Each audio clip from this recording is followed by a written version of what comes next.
Hello everyone, I am Julian Morris with the Channel 5 News. In the headlines, optimism over the possibility of a replacement for Ross University. CXC rolls out a new generation of subjects for Cape students, and Ban Akio of Guadeloupe joins the Creole Festival lineup. The details coming up.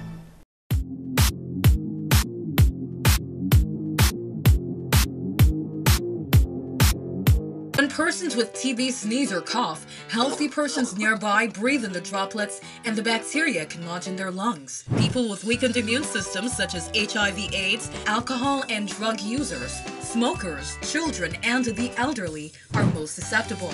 Persons with a cough should take precautions when in contact with persons in public places. Cover your mouth when sneezing and coughing. Visit your doctor or health center. You must complete your treatment. TB can be cured even with HIV.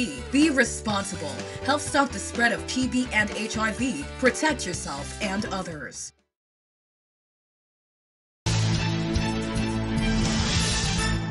Prime Minister Skerrit has expressed optimism that 1 out of 4 interested parties may agree to operate the facilities formerly utilized by Ross University at Picard.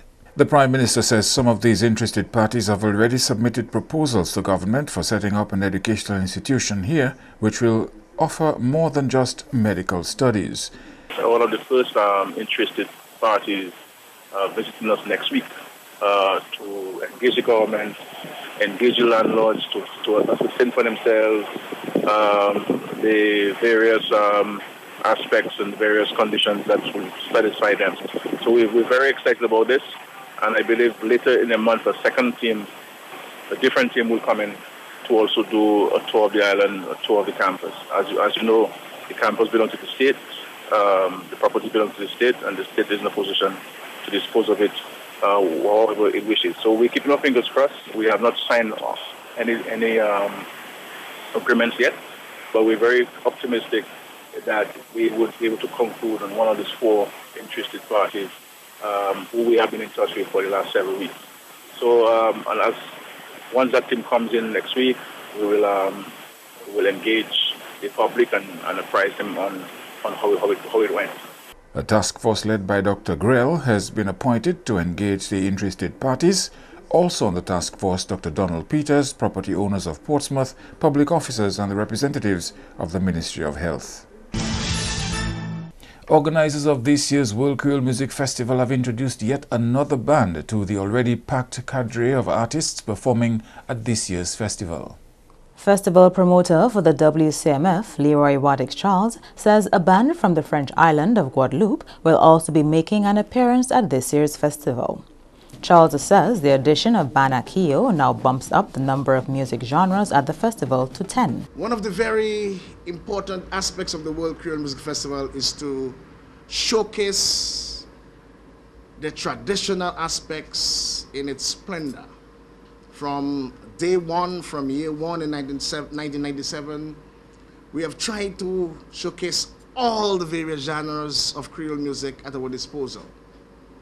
This is a very instrumental year for us, as there's a particular group called Akio. And Akio will be 40 years this year. They specialize in Goka music or mass or carnival music in the French islands. So it gives us great pleasure to welcome to this year's World Creole Music Festival a different genre. Akio performed several years at the festival, so it will be their 2nd appearance. This time we will be having them in the crowd. Charles says outside of bringing another genre to the festival, Akio also forms part of a new initiative to the festivities, which is leading a street parade through Roseau following night 2 of the festival. So we'll be having them amongst the people, where they can play their infectious Lapo Cabrit style, Goka style music in the crowd. And the most beautiful thing is at the end of the Saturday night into Sunday morning, it will be carnival in the streets of Roseau when Akio from the Windsor Park Sports Stadium takes all those who stay back, and we head into Creole Baudelaire. So it will be a mini carnival, a mini celebration, culminating with the Creole Baudelaire the Sunday morning. So this is a new innovation. The World Creole Music Festival runs from 26th to 28th October this year. The Caribbean Examinations Council CXC is rolling out a new generation of subjects for CAPE students in its member territories. This was announced by CXC Registrar Glenroy Cumberbatch on Wednesday.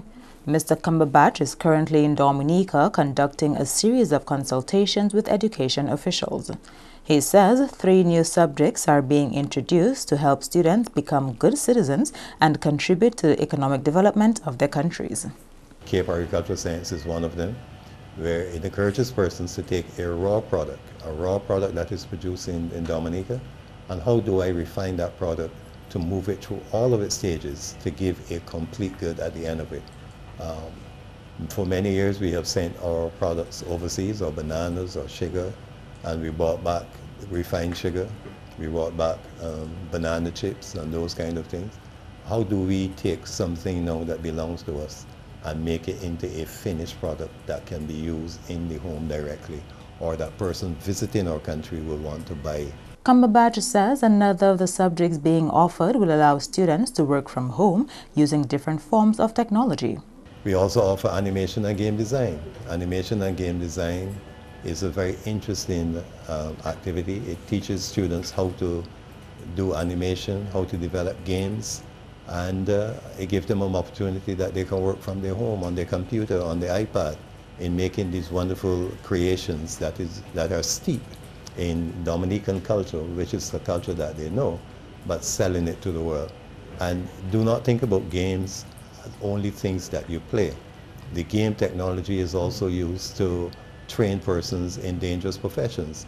You can create scenarios where soldiers can practice and be able to, and police and so on, instead of putting their lives in danger, they can actually do this. Firemen can also practice on it. The third of the new generation CAPE subjects being offered will complement Dominica's geothermal initiative. And we also offer green engineering. Green engineering would be very useful to a place like Dominica. Dominica has been moving in the direction of geothermal energy for a while. But who are the people who we are preparing to work in that industry once the industry is created? Are we preparing enough Dominicans to find a place in that field? Or are we going to be encouraging people from outside to come to take up some of those positions? And the green engineering curriculum, or the development, would help prepare persons to do that. In St. Vincent, for example, St. Vincent is also working towards geothermal energy, and the community college there, they have begun offering the green engineering course. $40,000 has been donated to 5 institutions which lend assistance to the needy in our society. Jay's Bookstore made the sizable donation to the institutions on Wednesday. General Manager of Jay's Bookstore, John Lewis, says the donation was made as his establishment also celebrates 40 years of existence. We are 40 years old this year, and as part of our celebration, we decided in a simple way to donate $40,000 to the people listed here. We are an annual contributor to the Ministry of Education Trust Fund, going back to inception in 1981. And we have promised that as long as we are able, we will continue to contribute to the Education Trust Fund, because we believe that it is important that our people are educated. The Education Trust Fund got the biggest piece of the pie and received $30,000, while Grotto Home for the Homeless, the Dominica Infirmary, Operation Youthquake, and the Crime Stoppers Dominica received $2,500 each. Permanent Secretary in the Ministry of Education, Chandler Hyacinth, commended Jay's Bookstore for its invaluable contribution to the development of the education sector in Dominica. Over the years, you have been a cherished partner with the Ministry of Education, and you have supported us through your work with publishers and helping us to improve our libraries in some areas. In particular, this year you worked with us, especially in the post-Maria period, in a number of areas to help make education deliver and to help to improve the outcomes for education. So we want to use this opportunity to say thank you very much for your contributions, for your generosity. And certainly the beneficiaries, our students and their parents will always be grateful for the support that you have given us. You are watching Channel 5 News. More news after this.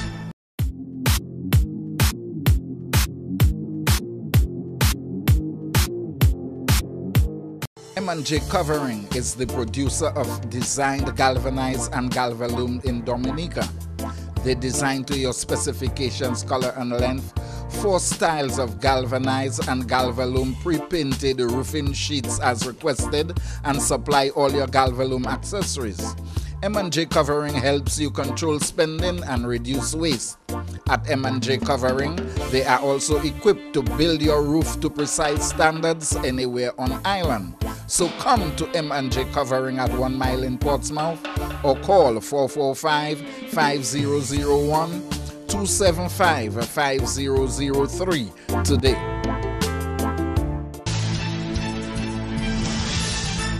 Prime Minister Skerrit says Pitt-Savan residents are not the only ones who stand to benefit directly from funds under the Citizenship by Investment Program, or CBI. The Prime Minister, members of Cabinet and other senior public officials concluded a walkthrough of the Pitt-Savan resettlement project in Belleville-Chopin on Monday.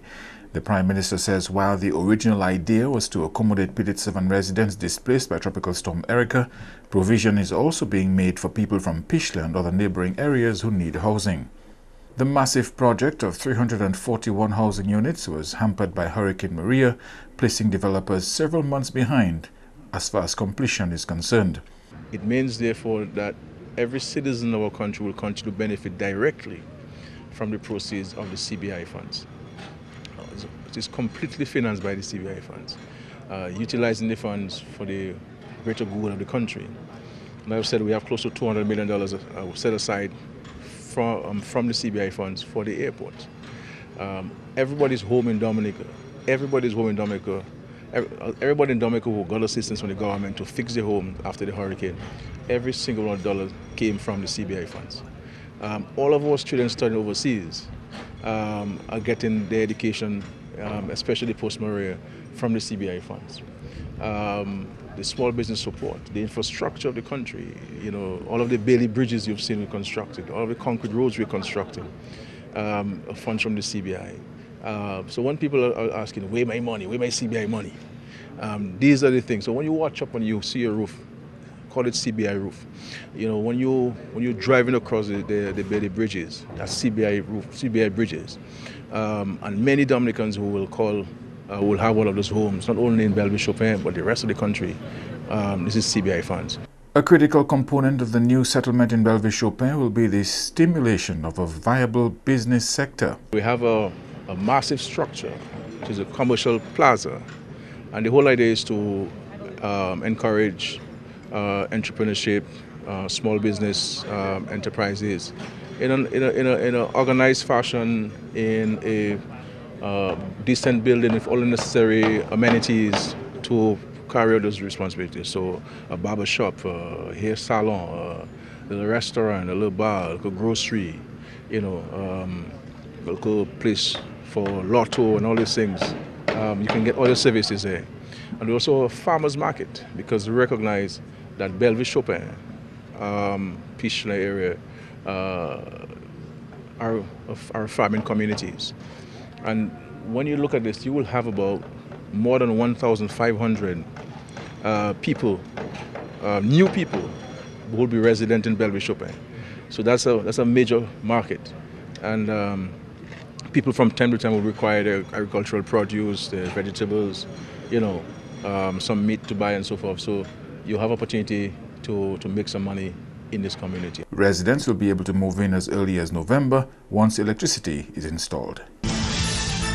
Meantime, MP for Pitt-Savan, Kenneth Daru, believes it's important that provision is made for those displaced residents who have lost their livelihood due to Tropical Storm Erica to have an opportunity to create economic opportunities for their families. Mr. Darrow joined other cabinet colleagues, including the Prime Minister, on a walkthrough of the Pilit-Savan resettlement project in Belleville-Chopin on Monday. To me, the commercial center is very important because, remember, they're displaced people. A lot of them would have lost their source of income in Pilit-Savan. So the PM mentioned various examples of people who would have been involved in small businesses. We're hoping, of course, that they can find a home within this commercial center.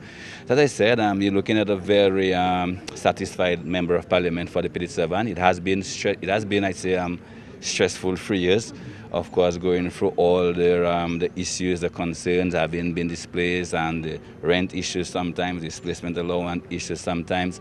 But I think I can say without a shadow of a doubt that this government's response to the plight of the Pilit-Savan people has been nothing short of phenomenal. Darrow says recipients of these housing units costing over $120 million need to be grateful. So while we still await the official opening, the handing over of the first unit, and I don't want it to make it sound like, okay, that we, that the work is finished. We still have quite a bit of work to do. But I'm really hoping that the Pilit-Savan people, the potential beneficiaries, they appreciating that the level of effort that went into this project. We're talking about over $120 million being spent on just one community. And throughout all of this, I think it would be remiss of me if I don't also mention the community of Dubic, because while we speak of all of this, we like to speak of Pilit-Savan, but we also need to remember that Dubic, the community of Dubic, was also affected during Erika, and while they would have been relocated to Centre Grande Bay, the petrocasters, of course, would have suffered some damage during Maria, and we're in the process, of course, of converting these homes into concrete dwellings. So, as a member of Parliament for Pilit-Savan, I feel honored, as I said, okay, to be part of a government, and the Prime Minister said it right, okay, it's not that other governments maybe cannot or they would not like to.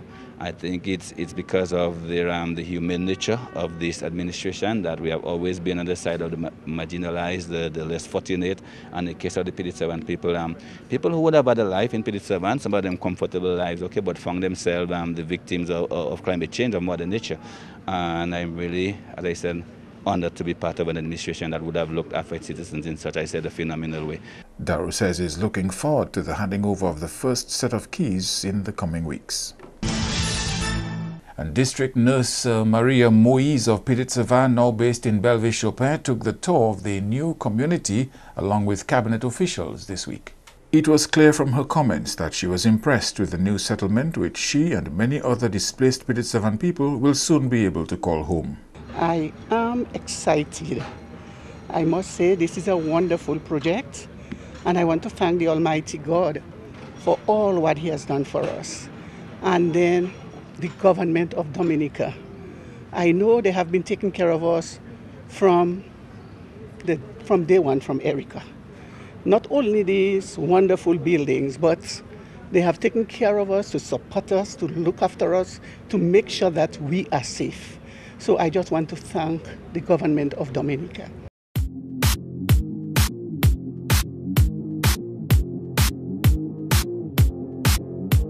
Rudolph Thomas Enterprise in Portsmouth, your suppliers of building materials and hardware products.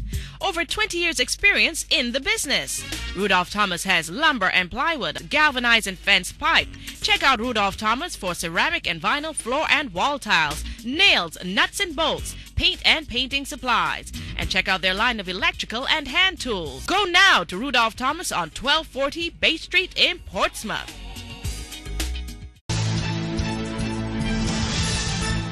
To end the news, a look again at the headlines. Optimism over the possibility of a replacement for Ross University soon.